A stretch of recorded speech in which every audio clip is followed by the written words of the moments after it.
A ver, a primera vista, Irán parece tener todas las de perder frente a una superpotencia militar, ¿verdad?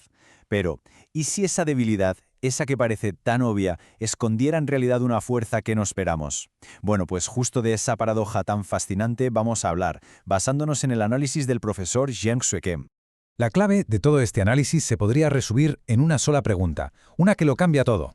¿Es posible que las mayores fortalezas de una nación sean, al mismo tiempo, sus peores debilidades? Porque es que esta idea, esta dualidad, es el mismísimo corazón de la estrategia de resistencia de Irán. Y ahora vamos a entender exactamente por qué.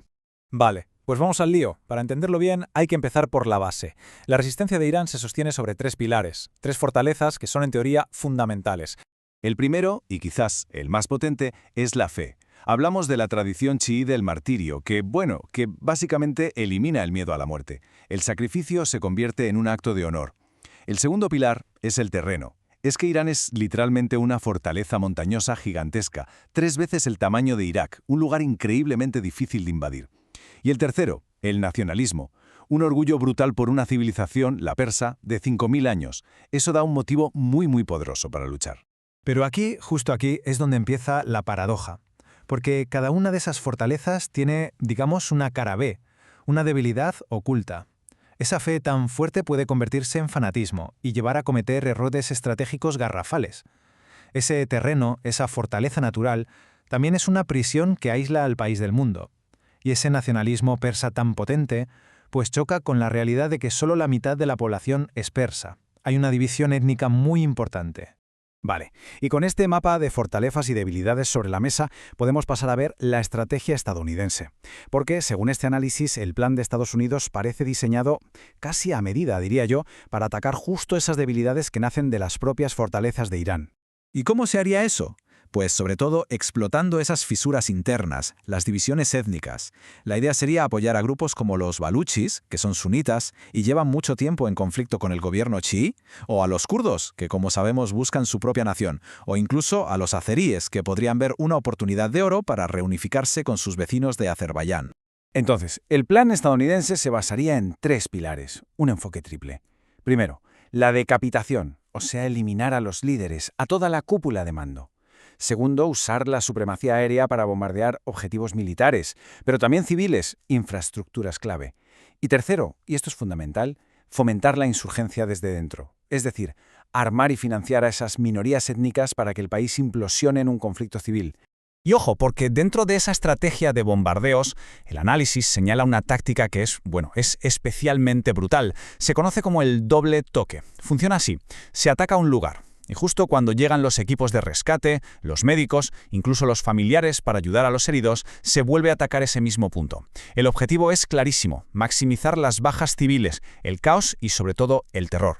Pero es justo aquí donde toda la historia da un giro de 180 grados, porque según este análisis, esa estrategia que parece tan lógica, tan diseñada para quebrar a Irán, podría tener el efecto completamente contrario. Irónicamente, podría acabar haciéndolo más fuerte de lo que era.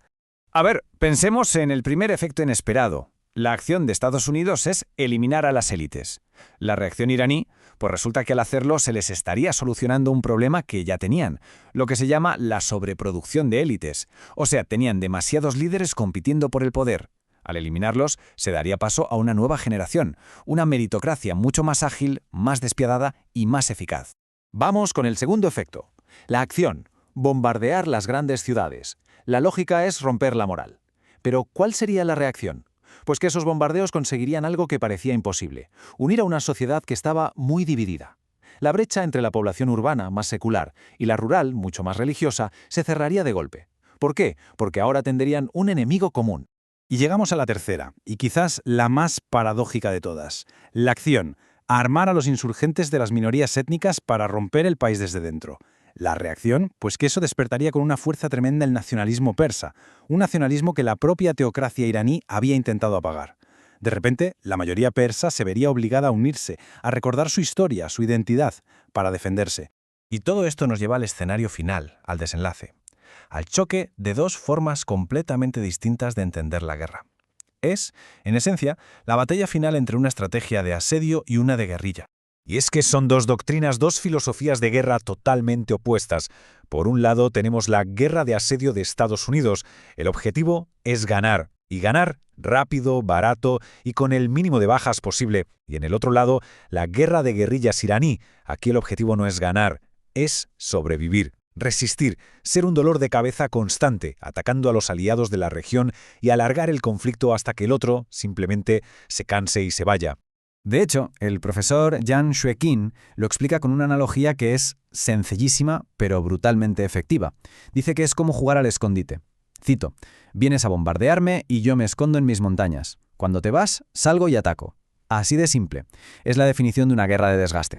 Así que el núcleo de la estrategia iraní no tiene nada que ver con ganar una batalla militar directa.